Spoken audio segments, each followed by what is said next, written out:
Get a sneak peek into whether or not we hit our financial goals this year and see how you can do your own year-end review so you can set yourself up for an incredible 2022. Welcome to Simplify and Enjoy, the podcast and community focused on helping families have less stress and more options through minimalism and financial independence. I'm your host, Elle Martinez. This podcast is sponsored by Coastal Credit Union. Coastal's mission is to help you live a better life by offering you a better way to bank. Find out how at bankbetter.org. It's that time of year again. It's November, also known as the time of year where things start winding down. As you may or may not know, I typically take December off from the podcast to recharge and reset things. Plus, our anniversary is in December. So with those things in mind, these last 2 episodes of the season are going to be focused on helping you set things up for a fantastic 2022 and beyond. Besides our monthly money review and dates, one of the things we like to do is a year-end review. It's a way for us to look at the numbers, celebrate wins, and see what we need to work on. We then take that information and use it to plan out the next year. Today, I want to walk you through our process.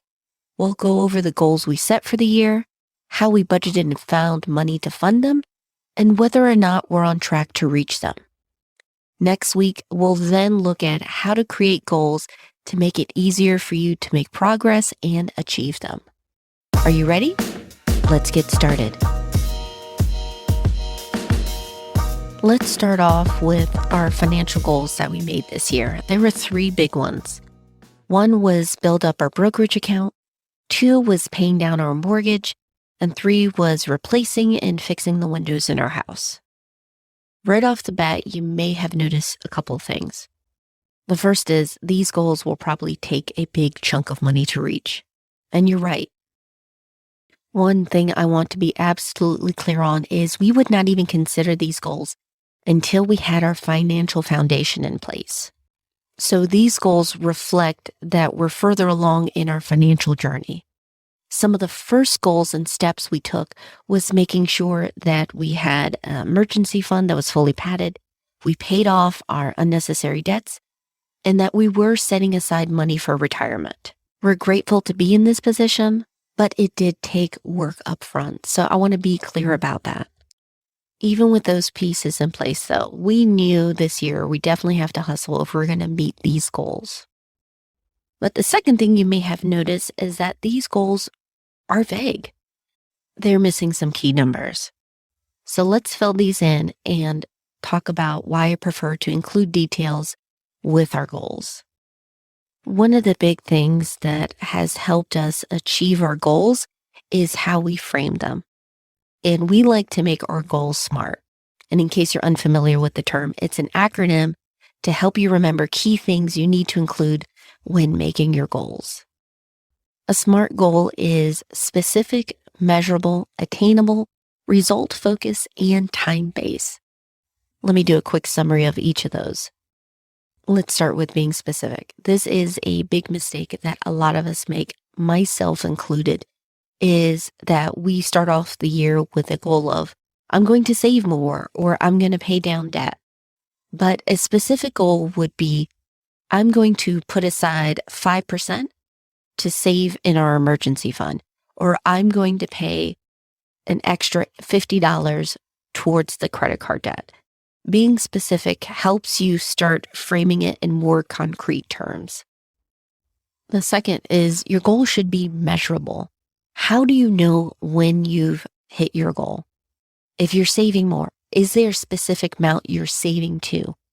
Or if you're paying off debt, how much do you want to pay off by the end of the month or the year, however you decide to do the timeline? The reason you want to do this is you want to track your progress. If you're tracking your progress, you're more likely to hit your goal. And then the third piece of this is attainable.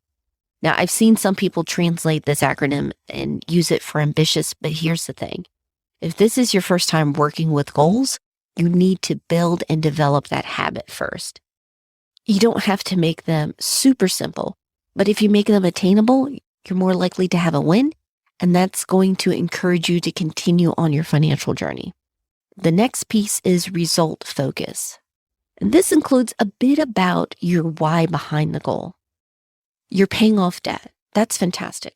But why? What options become available once you hit that goal? For example, if you're paying off your credit card and high interest debts, are you freeing up money so that you can travel more as a family? Or are you trying to reduce your monthly expenses so you can cut back on your hours at work so you have more time with your family? Being clear on the result that you're trying to achieve can help you stay motivated when things get tough. Finally, being time-based. And this goes back to framing it so that you can build a plan out of this. By setting a deadline, you can work backward and break down the steps you need to take and make sure that you're hitting those milestones along the way. Switching over to SMART goals has definitely been very helpful for us, and it's easier for me to track our progress and see where we have to make adjustments early on, either with the goal or with the deadline. Switching over to SMART goals has definitely been very helpful for us, and it's easier for me to track our progress. We can see where we have to make adjustments fairly early on, either with the goal, the deadline, or how we're going to achieve it.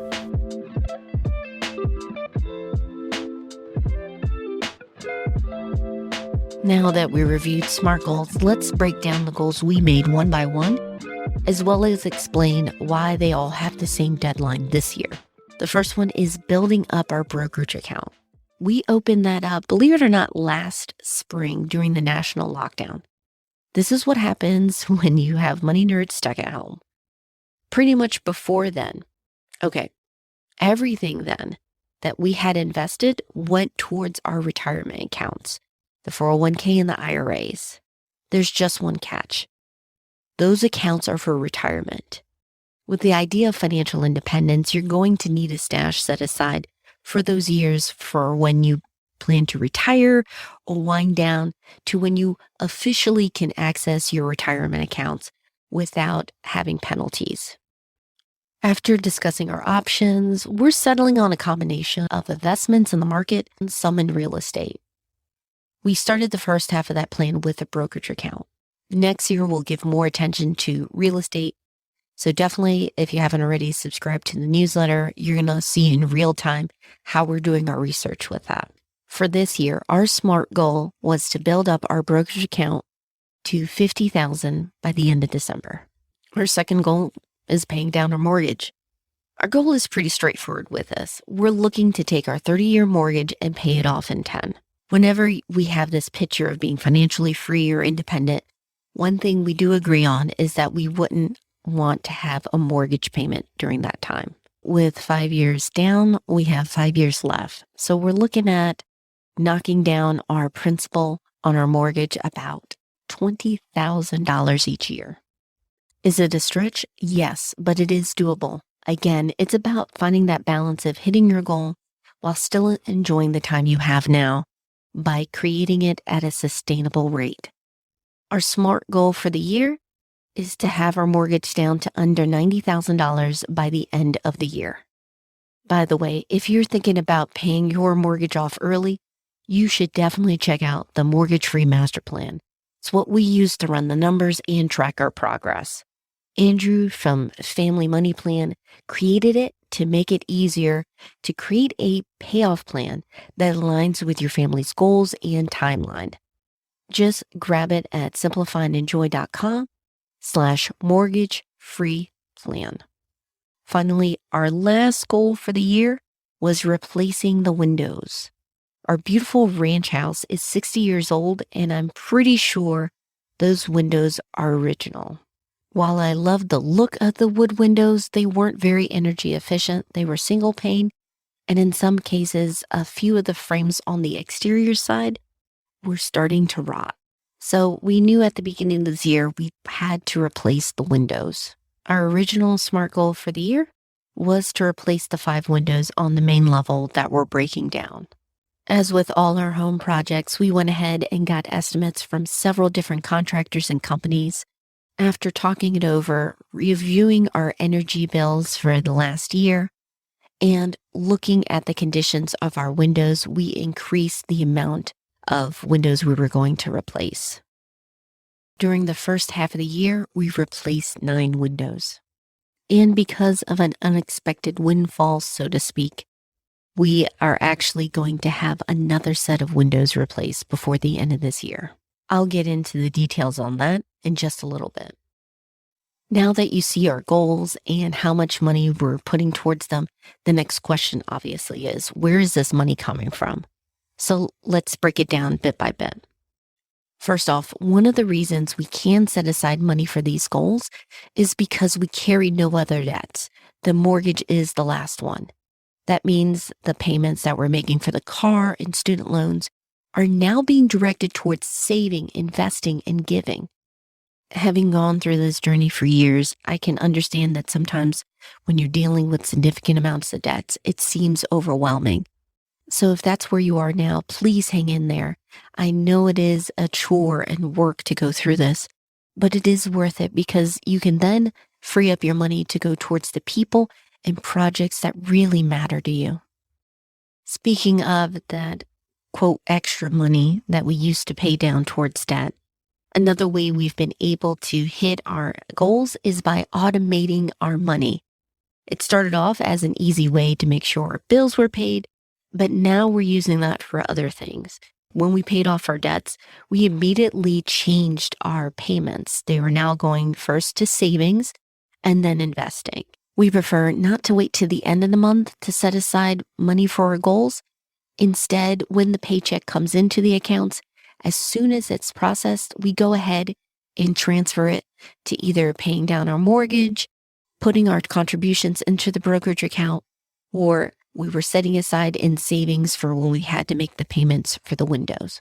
Just quickly going back to that idea of having a deadline for the SMART goal.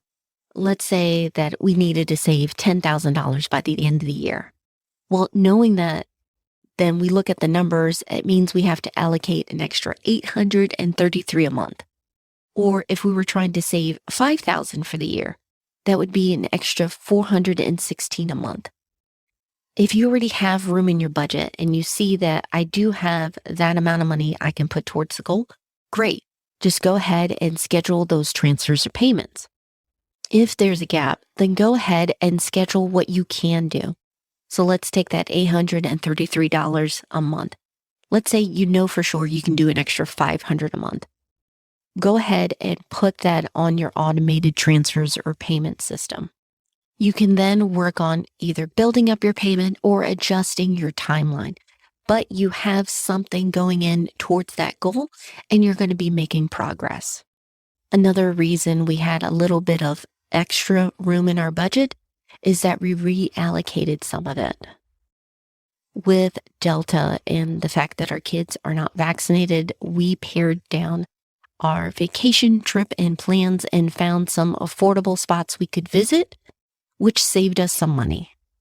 Finally, the last piece of the puzzle is allocating extra income, and that can mean a variety of different things. At the beginning of our financial journey, it was extra side hustle money we brought in.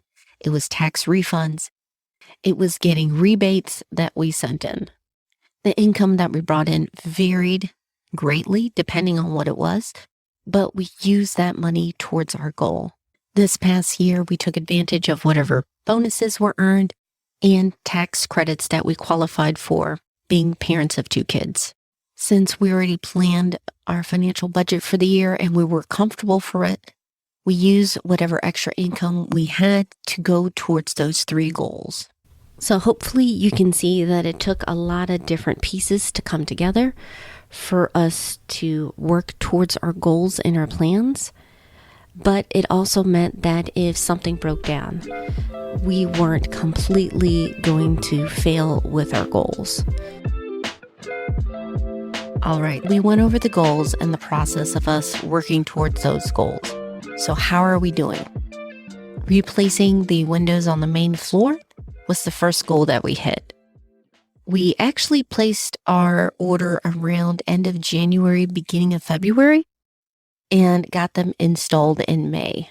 There was a significant delay with the manufacturing, but that has been accomplished. We're really happy with the windows we got and have ordered more, which hopefully should be coming this week or next. As for the mortgage, it will be down to the wire. It looks like we will be able to hit it by the middle of next month. Finally, we have the brokerage account. While we've made some great progress, I don't think we're going to hit that mark, but we're going to be fairly close. It looks like if all things continue the way they are, we'll hit our goal in February of 2022. There you have it. That's a general overview of our financial goals and the progress we made. The next step we do is what's worked. I think we did a great job with reallocating transfers to the savings and the brokerage. On the other hand, we had some unexpected windfalls like those tax credits that we're not going to plan or budget for in 2022. Hopefully, as you can see, that a year review doesn't have to be just the numbers. You're also going to be looking at the systems that you have in place, whether that's the automatic transfers, contributions, or payments. If it's working, you continue that. If it's not, you can see exactly what needs to be adjusted. It could be a matter of optimizing your expenses or increasing your income. If you want to have a spreadsheet that you can use for your own year-end review, make sure you're subscribed to the newsletter. Just go to simplifyandenjoy.com/join. I'll share a template for free. All you have to do is be a member. This segment is brought to you by Coastal Credit Union. If you want to live better, you got to bank better. Find out how at bankbetter.org. Before we wrap up, I want to share a few key takeaways I got from preparing this episode. The first is use your year-end review to reflect on what worked and what didn't, not to beat yourself up. This has been a trying year, so you definitely want to give yourself some grace. Understand that this is an opportunity to learn what worked with your goals and see what adjustments you need to make. We're looking for progress, not perfection. The second is include a buffer with your plans. For example, since there was still a lot of uncertainty this year with how things were going to go, we decided that we were going to push the deadline for all of our goals into the end of the year. We wanted to recognize that things were outside of our control. For example, with the windows, we ordered them in January and it took months to get the first half. And it looks like it's going to be another delay with this second order. Too many times I've seen families get stressed out because they are not including that buffer in their goals and they are tackling a few of them for the year. By giving yourselves a little bit of flexibility, that can take the stress out so you can focus on getting those systems in place so you can achieve your goals. Finally, make sure when you're making those goals that they're concrete and not vague. As you saw in the beginning, going with something like paying down debt, saving more, investing for retirement, those are just starting points. We'll get into it more next week, but when you create these goals, you want to create them and frame them in a way that it almost gives you the plan right there. You see how much you want to save or pay down debt, and you have a deadline. And then you can work backwards, see if that's going to fit or if you have to make adjustments. I admit, it's not always easy to get your goals set up. If you want to swap ideas, stories, share kind of your rough draft goals, please join us in our free and private Facebook group, Thriving Families. We love to help one another out with our family and financial goals. Just head over to simplifyandenjoy.com/FB. We'd love to see you there. I hope you enjoyed this episode and used some of these tips to review and reflect on how things went this year with your financial goals. As always, I'll include links to the resources we mentioned in this episode, plus more over at simplifyandenjoy.com. Next week on the podcast, we're going to wrap up this season by helping you set things up for 2022. We're going to dive in how to create SMART goals for you and your family.